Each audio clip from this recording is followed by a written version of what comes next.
This podcast is brought to you by Podcast Nation. You are listening to As a Woman, episode 82, Lessons I've Learned from TikTok. In this episode, I'm talking all about the things that TikTok has taught me. I know it sounds crazy, but stay tuned. Welcome to As a Woman, the podcast hosted by fertility physician Dr. Natalie Crawford to educate and empower women. Each week, learn about your health, your fertility, and how they relate to your true self. Become a part of the community fostering collaboration over competition while learning how to authentically find your voice and amplify others as a woman. Hey friends, welcome back. So in this episode, I want to talk all about TikTok. Not necessarily TikTok, which is a controversial app if you do not know. However, the things that I've learned since joining this app.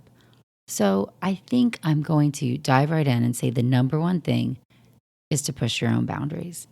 Because doing things that intrigue you or that you're interested in or that are aligned with your passions, even if it makes you uncomfortable, is a good thing. Yet our nature is to not do things that are particularly uncomfortable, right? Who wants to be uncomfortable? So we avoid that, we deny it, we make fun of it. But a primary lesson here is to push yourself into doing things that are uncomfortable, especially if they can be in line with your goals. So a great example is when TikTok first came out. I don't even say when it first came out because I'm sure I don't even know when it first came out because I'm such a boomer. But when it started to make traction in my friend group and I saw other medical professionals using TikTok and I saw people dancing on it like crazy, and I felt really uncomfortable by the fact of making so much video content, which sounds crazy because I make tons of video content, but they're very short videos. They're put to music. There was a lot of dancing, and I didn't want to learn a whole new platform, right? Learning how to edit videos or use the app, that felt like a major barrier to me. And I was completely wrong. I had even said things like, I don't think my audience is on this space, or that's not what they are looking for from me, which I know now in hindsight, because it's always easier to look backwards and say, okay, well, that was totally false.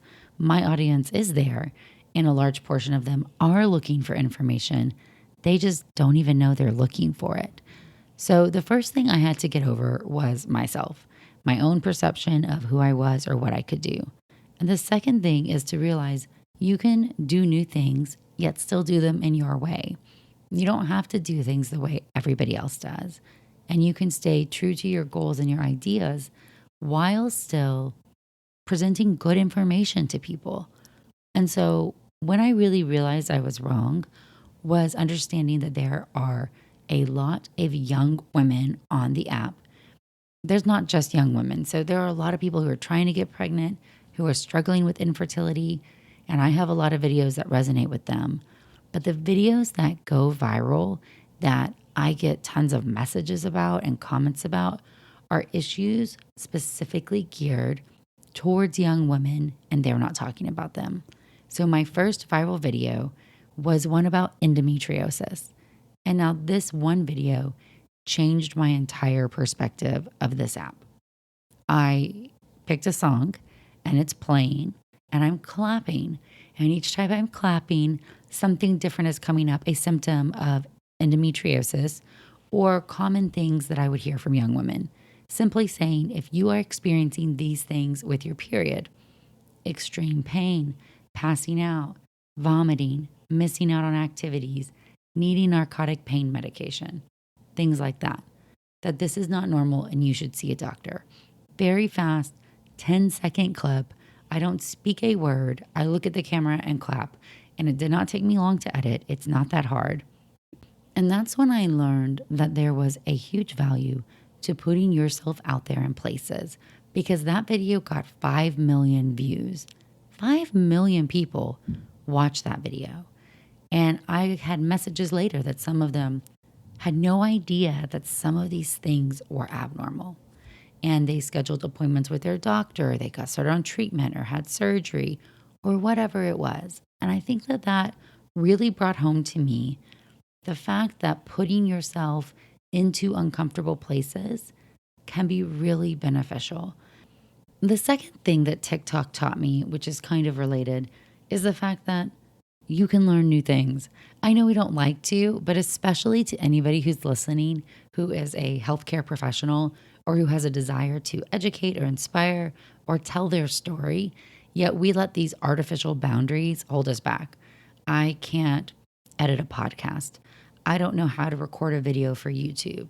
I don't want to download the TikTok app and learn how to put words and pick songs.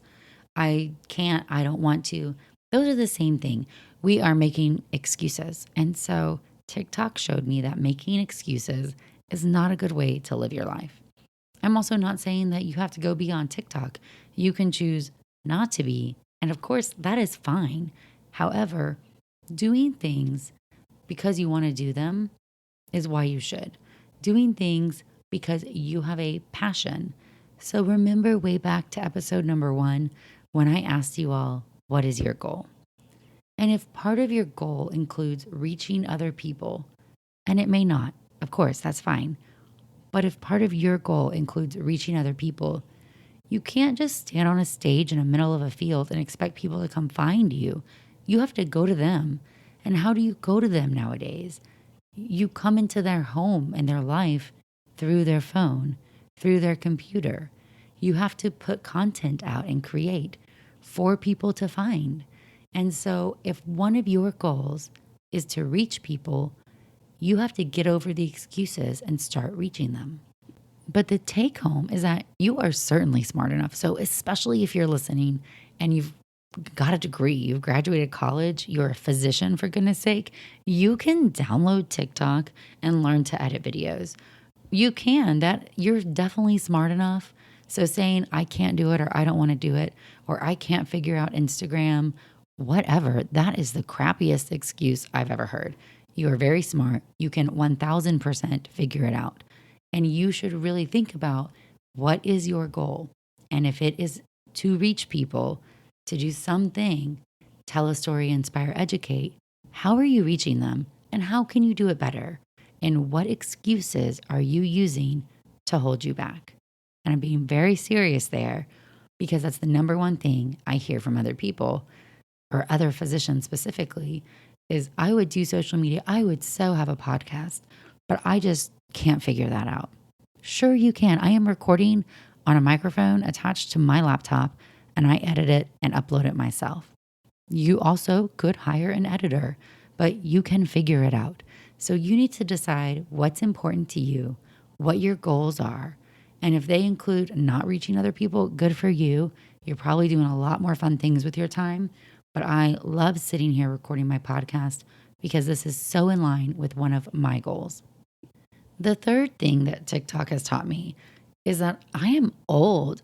Seriously, when did I become old? It just poof, and now it happened. And anyways, TikTok made me realize it. And I mean this in a good way. If you're getting older, what you doing with your time? What are you doing? And I'm going to use my field specifically here. If you are a reproductive endocrinologist, if you are like me and you listen to this podcast, we are 100% going to age out of our patient population. For us, we have a very narrow window where our patients are our peers, and then we keep getting older, yet our patients stay the same age. And our field is not an impersonal field. It's not some time where you just go see somebody one time, right? This is a field that requires connection and trust, and it's really a journey for a lot of patients. And so how do you connect with people who are of a different generation than you? It is not their responsibility to teach you how to do that or to be okay with your limited ability to communicate. If you want to communicate and relate to your patients and you're getting old, like me, you need to be relatable. You need to understand the world they live in, what is going on, and communicate on their level. I really believe that. And I also think if you're a physician in a space that's high tech, that this is even more important. because avoiding a huge segment of technology because you don't want to learn how to do it or you don't think it's important is denying the fact that social media and social media platforms, this is how a lot of people communicate. They communicate through sharing a piece of themselves and sharing a story.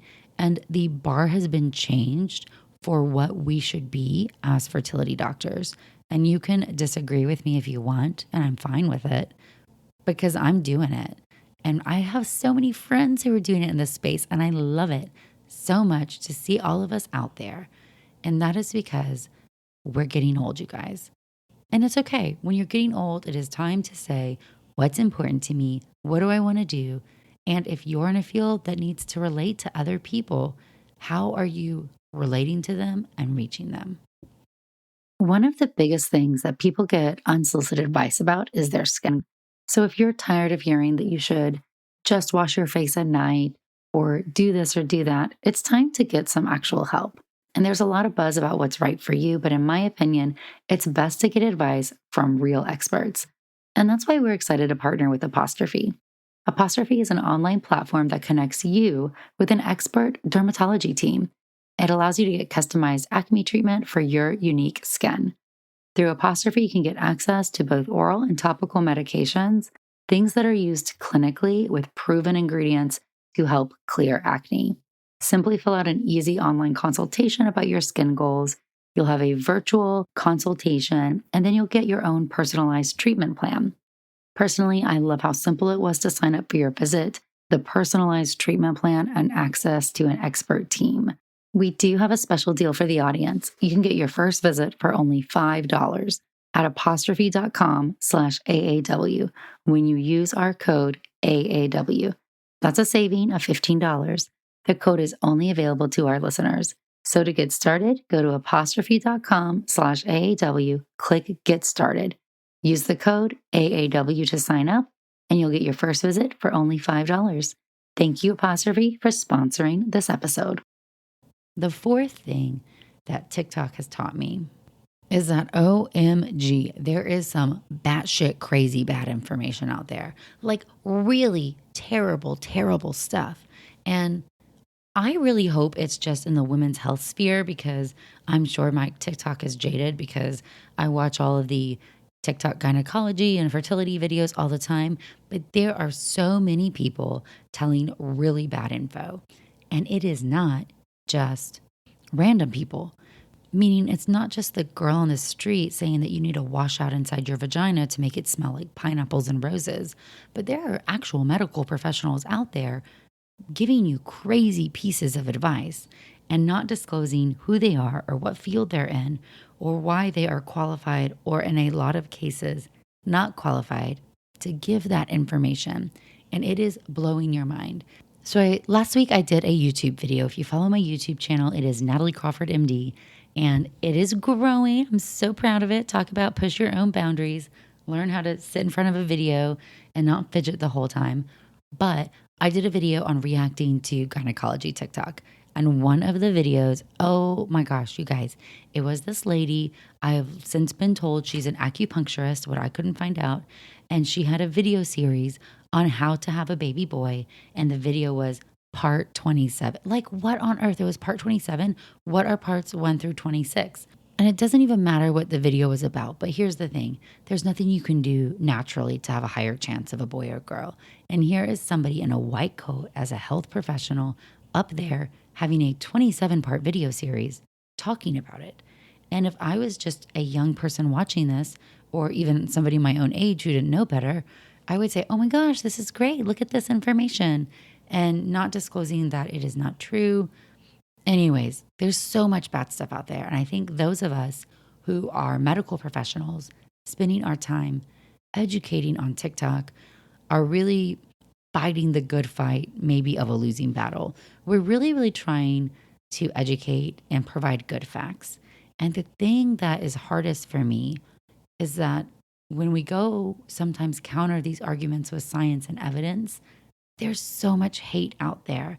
And that I just don't have time for that much hate to come into my life for telling you that something is incorrect. even if I do it in the most respectful way. I understand nobody likes to be wrong. I don't like to be wrong. But the hate makes it really hard to even want to go fight the fight. So there are those of us out there who are putting out really good educational content on our own channels. And I really hope that that continues, because the more that we are putting the good stuff out there, at least there is another example of some really great educational places for people to go and get medical information. And so if you're looking in the gynecology TikTok zone, I'm sure you already follow them. But if this episode makes you want to go download TikTok, you can listen to me at Natalie Crawford, MD. You can also follow my friend, Mama Dr. Jones. You can also follow my dear friend Laura at Dr. Laura Shaheen. You can follow Stacy at Dr. Stacy T. You can also follow my friend Jen Lincoln at Dr. Jennifer Lincoln. And you can also follow my friend Allison at dr.allison.rogers. Anyways, you can go follow me and find them all. But we're out here fighting the gynecology, fertility, TikTok battle. Some days it's a losing battle. But it really did teach me that things maybe I've known for so long now, I forget that if you hear something from somebody who looks credible, it's easy to believe it. And this is how misinformation is spreading through social platforms so quickly, and why it is so important that those of us who are passionate about it spend our time in these places. All right, the fifth thing goes along, and that's that there is a lot of hate out there. And I think that you realize it when people are behind a screen and they feel like it's very easy to shout off a comment on your post or a DM or something in your email that says, "You're terrible," and "How dare you?" And I can go on, but there's a lot of hate. And I just want to put not TikTok aside. I think that has revealed it because people are super brave when they're hidden behind a computer or behind a screen and they don't have to face somebody face to face. And I just want to say this: be nice to everybody. Why do we have to bring in so much extra hate into our world? Why can't we just support each other? Especially those of us who take care of people together. A great example is there's a TikTok from a nutritionist saying how little doctors know. And there are some doctors who do not care about nutrition. I totally get it. There are others of us who do know a lot and who've done extra training or who have a passion in it. But to make a blanket TikTok saying, "Do not listen to your doctor about nutrition," how terrible is this? You are hurting the trust between doctor and patient. You are putting an extra barrier towards people being able to trust their team. And I think this is terrible. So I really hate seeing nurses, nutritionists, anybody making fun or talking bad about doctors, just like I hate seeing doctors make fun of nurses or other health members. We're on the same team. If this is our public persona, why can't it all be one together? So there is just so much hate, so much meanness out there, but we really should not be tolerating it. And we really need to function and keep in perspective, if we're on a social platform in our profession, we need to take care of each other. We all really have the same common underlying goal: to take better care of people. So no more bullying, no more hate comments, no more hiding behind a screen.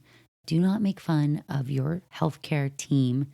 And for the love of God, do not make fun of patients.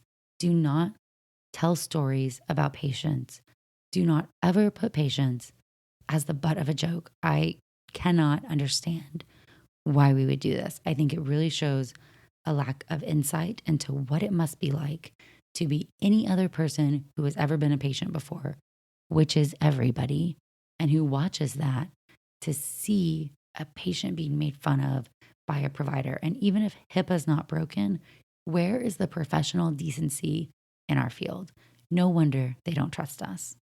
All right, and my last one is that everything is better with dancing. I mean, everything's better with dancing and a song and a smile. And I think that sometimes it's really easy to lose that when your days are so busy and maybe you don't get enough sleep and you're running around doing 58,000 things. It's really hard to remember to smile at the little things, to let people bring joy in. So forget about all the misinformation and the hate and the bad stuff out there.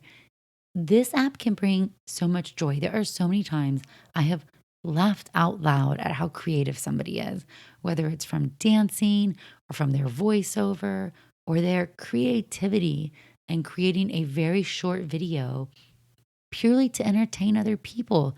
How beautiful is that? Somebody is taking their very most valuable resource, their time, and creating content purely for the purpose of making you smile or making you happy or making you enjoy it. And there is stuff out there that is so funny and so entertaining, or even music that gets stuck in your head and you want to dance around and sing to it. We need to hold on to those moments of joy. As crazy as life can be, especially in the year 2020, there is no reason for us not to grasp on to every little moment of happiness. And TikTok has shown me that it's so easy to look at your day in a very pragmatic manner. I need to work out and go to work and see patients and chart and prep for this and answer emails and do that and cook dinner and blah, blah, blah, blah, blah, blah, blah. Where's the dancing? Where's the smiling? Where's the singing? Where's the telling jokes? It's a moment to slow down and remember that it's okay to be happy and it's okay to share joy with each other. So even if you're not only sharing joy on TikTok, that's not what I'm saying, but it's a reminder that doing things to make other people happy is extremely worthwhile. You shouldn't spend all your time doing stuff to make people happy, but little acts of kindness, one of which is creating content, but also little acts to people you care about. Sending flowers, cooking dinner, picking up a child, getting the mail for your friends, watching their dog. I don't care. We could think of 1,000 things. Little acts of kindness go a really long way. Little acts of joy are really important in your life. And in such a crazy world, we need to let joy back in, put a smile on our face, music on that we love, and dance around. And so that, my friends, is your homework. I want you sometime today to get out your phone and pick a song that you love and turn it on and turn it up. And I want you to sing to it and dance around. I'm not saying you have to record it for TikTok for the world to see. Nope, not at all. I just want it to infuse your own life with some joy and smile and have fun with it. And then I want you to think of one little thing you can do for one other person in your world that would bring joy to them. And sometime this week, do it. And so that's all I have for you today. I hope you go on and enjoy your day. I've got to say, I was a huge holdout on TikTok. And then friends of mine, so Danielle Jones at Mama Dr. Jones and Brian Gray from at Medical School HQ, both told me, get over yourself and get on this platform. You need to be here. There are people who would like to learn from you and you have something to share. And thank you, friends, for pushing me past my own comfort zone, helping me get over myself and my own excuses or fears so that I could get on there because I really enjoyed it. If you want to go check it out, the TikTok is at Natalie Crawford MD, and you can always follow me on Instagram at Natalie Crawford MD or the YouTube channel, Natalie Crawford MD. The YouTube channel is heavy on fertility education and short little videos, and TikTok is a little more very fun, fast fertility facts and clips. I'm extremely awkward. Please go and make fun of me. Anyways, thank you guys so much for every single one of you. Every listen that you give to my podcast, it means the world. Thank you.